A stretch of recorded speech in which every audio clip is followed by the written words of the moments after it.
혼자 읽기 아까운 책의 김희경입니다. 살다 보면 웬만한 일들은 어느 정도 익숙해지고 때로는 심드렁해지기도 하지요. 하지만 아무리 거듭돼도 적응이 안 되는 일도 있는 것 같아요. 이별하는 거. 그 이별의 슬픔을 견디는 그건 저뿐만 아니라 아마 많은 분들이 다 익숙해지지 않고 늘 새록새록 아픔이 더하는 그런 일인 것 같습니다. 오늘은 지금 그런 상실의 아픔을 겪고 있을 분들을 위해서 짧은 글 두 편을 준비했어요. 하나는 제가 쓴 애도의 문장들이라는 책이고요. 또 하나는 죽음학의 선구자라고 하지요. 엘리자베스 퀴블러 로스의 어린이와 죽음이라는 책 중에 한 대목을 읽으려고 합니다. 애도의 문장들은 죽음에 대해서 제가 오랫동안 생각하고 공부하면서 읽은 문장들을 인용하고 그걸 실마리 삼아 이야기를 풀어간 에세이예요. 공부를 하는 것도 힘들었지만 이 책을 쓰는 건 굉장히 어려운 일이었어요. 한 5년 넘게 걸려서 간신히 끝을 냈는데요. 오늘은 그 중에 한 대목을 읽어보려고 합니다. 그리고 이어서 어린이와 죽음에 실린 위로에 관한 아름다운 일화를 담은 부분을 소개하겠습니다. 이 낭독이 지금 슬퍼하시는 분들, 또 그분들을 위로하고픈 분들에게 조금이나마 도움이 되면 좋겠습니다.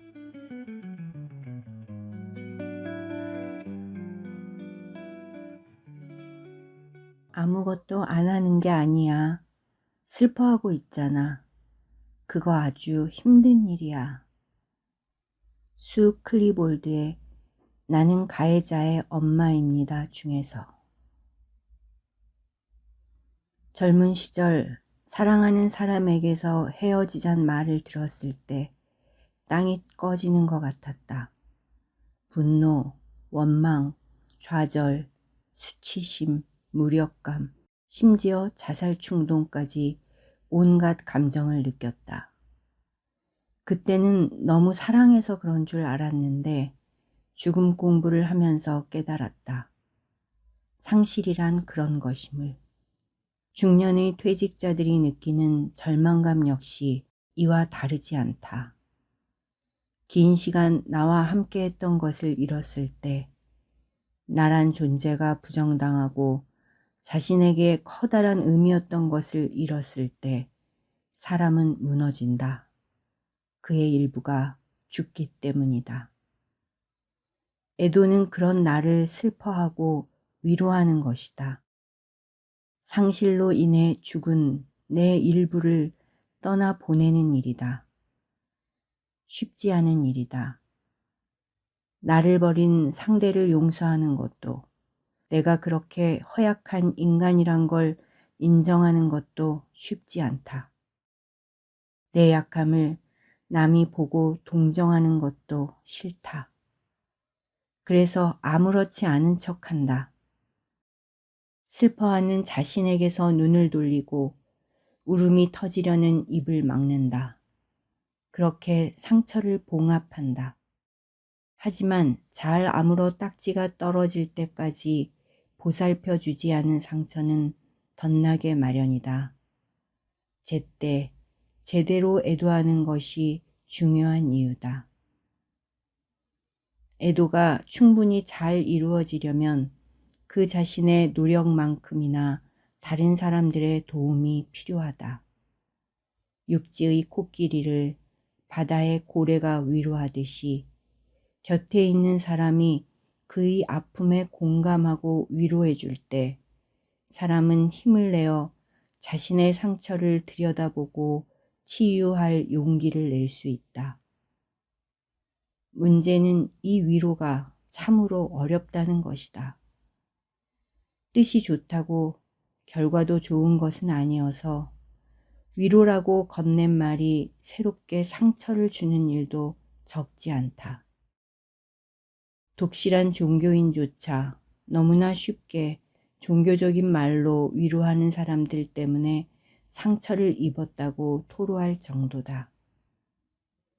엘리자베스 퀴블로 로스는 성직자의 역할과 신앙의 힘을 인정했지만 환자가 죽었을 때 하느님의 사랑에 대해 말하는 건 잔인하고 부적절하다고 했다.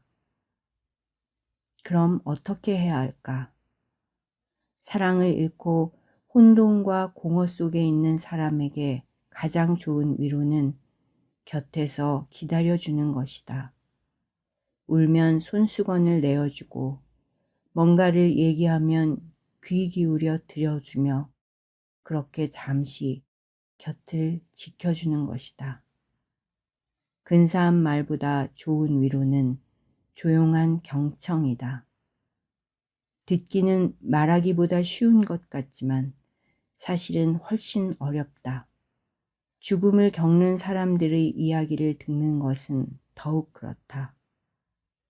말기 환자와의 대화를 강조한 로버트 버크만은 잘 듣는 것은 육체적이고 정신적인 일이라면서 구체적인 방법을 일일이 열거했다.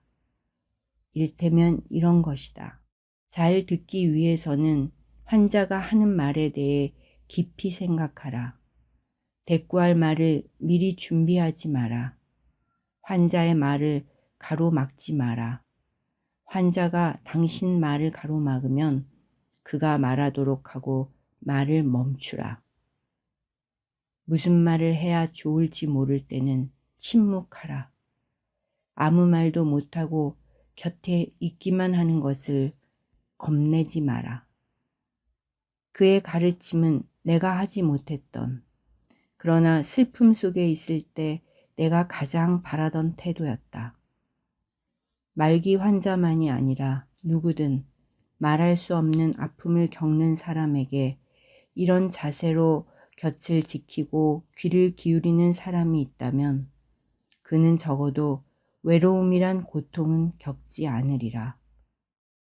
동일본 대지진 때 쓰나미가 지나간 지역에서 종교인들은 작은 트럭에 이동 찻집을 만들어 피해자들의 목소리를 경청하는 자원봉사를 펼쳤다고 한다. 당시 봉사에 나섰던 한 승려는 피해자의 아픔을 알 수도 없고 답을 주지도 못하는 자신의 무력함에 괴로웠는데 그런 마음을 먼저 털어놓자 상대도 마음을 열었다고 한다.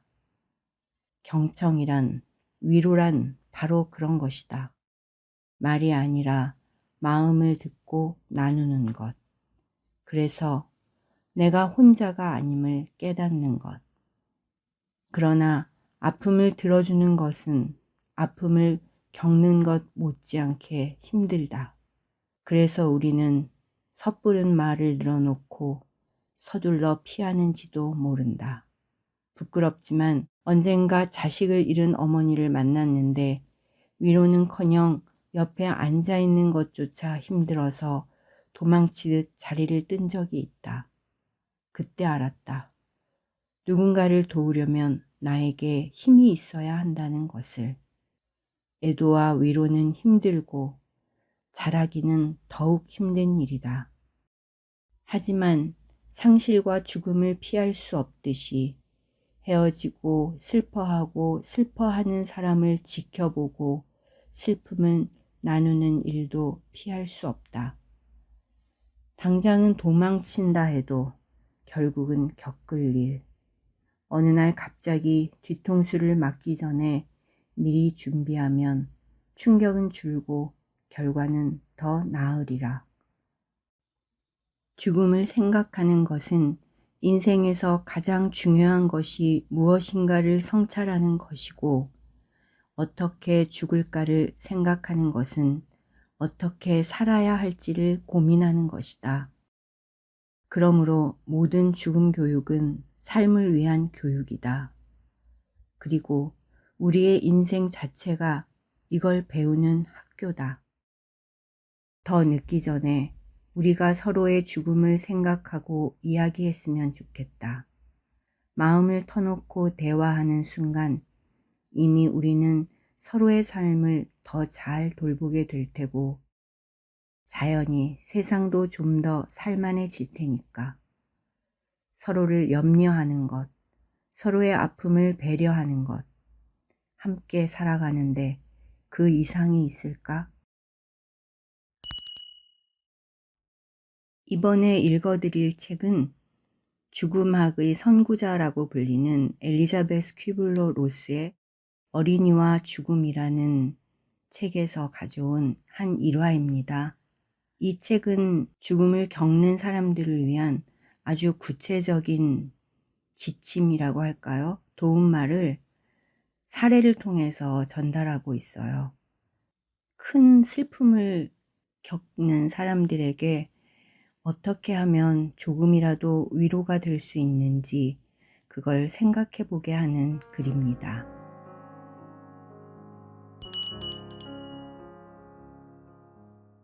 도와주고자 온 사람. 우리는 슬픔으로 멍한 상태에 있었다. 그때 이 이웃이 조용히 나타났다. 매지하라. 아직 충격에서 벗어나지 못한 채 나는 짐가방 속에 무엇을 넣을지 몰라 집안을 허둥대며 다녔다. 그날 초저녁에 고향인 미주리주로부터 오빠와 올케 그리고 올케의 여동생, 그 여동생의 아이들 둘이 모두 교통사고로 죽었다는 전화를 받았다. 될 수 있는 대로 빨리 와다오 라고 어머니께서 당부하셨다. 나도 그렇게 하고 싶었다. 곧바로 부모님께 달려가고 싶었다. 그러나 남편 레리와 나는 오하이오 주에서 뉴멕시코로 이사하기 위해 짐을 싸는 중이었다. 우리 집은 엉망이었다. 레리와 나 그리고 에릭과 메건 두 아이에게 필요할 만한 옷들이 어떤 것들은 이미 상자 속에 담겨 포장되어 있었다. 어느 상자에 있지? 충격과 슬픔으로 혼란스러워서 아무 기억이 나지 않았다. 다른 옷가지는 세탁실 바닥에 빨지 않은 채 쌓여 있었다. 저녁 식사를 한 후 접시들은 식탁에 놓여 있었다. 장난감도 여기저기 흩어져 있었다. 레리가 다음날 아침 비행기를 예약하는 동안 나는 집안을 돌아다니면서 괜히 물건을 들었다 놓았다 하였다. 해야 할 일을 바라보면서 엄두가 나지 않았다. 나는 집중할 수 없었다. 전화로 들은 말들이 자꾸 머릿속에 메아리쳤다. 빌이 죽었어.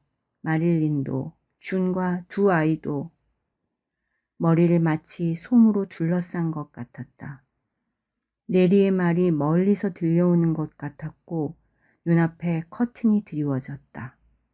집안에서 움직이면서 문에 부딪히거나 의자에 걸려 넘어지기도 했다. 우리는 다음날 아침 7시에 출발해야 했다. 레리가 몇몇 친구에게 전화를 걸어 일어난 일을 알렸다. 어떤 사람은 나와 통화하고자 하였다. 내가 할 수 있는 일이 있거든 꼭 알려주세요. 사람들은 친절하게 말했고 나는 고맙습니다. 정말 고맙습니다. 라고 대답하였다. 하지만 무엇을 부탁해야 할지 몰랐다. 너무 혼란스러워 집중할 수 없었다.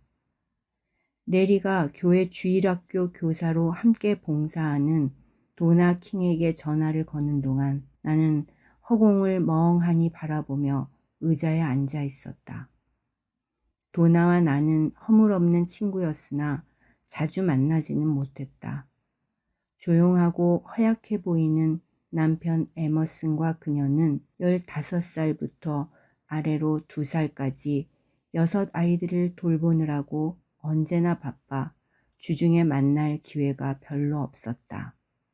다행히 레리는 도나에게 주일에는 혼자 유년부를 맡아야 한다고 말하는 것을 잊지 않았다.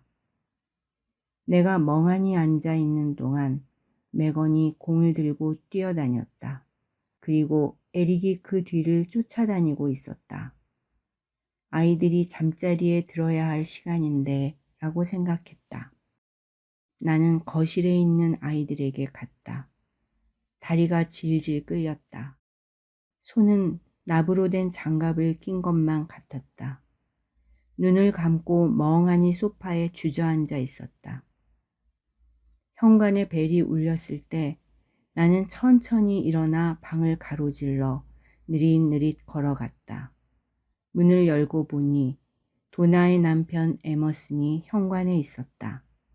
신발을 닦아주러 왔어요. 라고 말했다. 그 말이 꽉 막혀 있던 내 귀에 꽝 울렸다. 내가 바로 들었는지 다시 한번 말해달라고 했다. 도나는 아기 때문에 집에 있어야 해요. 하지만 우리는 당신을 돕고 싶어요.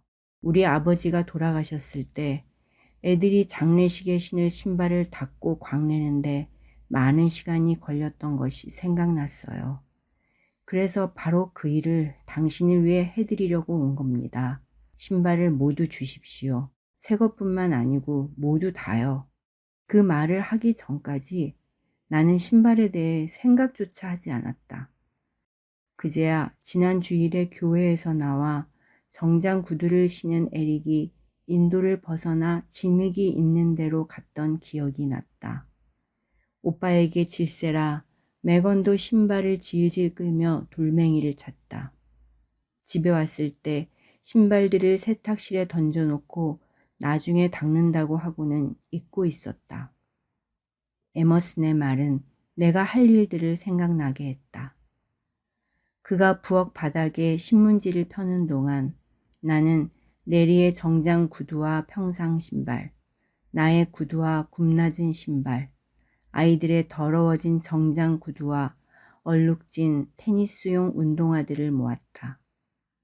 에머슨은 그릇을 찾아서 비눗물을 담았다. 서랍에서 헌 칼을 꺼내고 싱크대 밑에서 스펀지를 찾아왔다. 레리는 몇몇 상자들을 뒤져서 마침내 구두약을 찾아냈다. 에머슨은 바닥에 앉아 일하기 시작했다. 그가 열심히 일에 몰두하는 것을 보니 내 자신의 생각을 정리하는데 도움이 되었다. 세탁을 먼저 해야지 라고 중얼거렸다. 세탁기가 돌아가는 동안 나는 아이들을 씻기고 재웠다. 매건에게 가벼운 천식기가 있어서 구급품과 여행용 약품 세트를 모았다. 저녁 설거지를 하는 동안 에머슨은 아무 말 없이 계속해서 일을 했다. 나는 예수님이 제자들의 발을 씻기시는 모습을 생각했다. 우리 주님은 이 사람이 무릎을 꿇고 우리에게 봉사하듯이 무릎을 꿇고 제자들을 섬기셨다. 그의 행동에 나타난 사랑이 마침내 눈물을 터지게 하였다. 그것은 내 눈에서 안개를 씻어내는 치유의 비 같았다. 나는 움직일 수 있었고 생각할 수도 있었다. 그리고 일상적인 일들을 처리할 수 있었다. 하나씩 하나씩 일을 처리했다. 빨래를 건조기에 넣기 위해 세탁실에 갔다가 부엌으로 돌아오자 에머슨은 가고 없었다. 한쪽 벽에 반짝반짝 얼룩 없는 신발들이 나란히 놓여 있었다.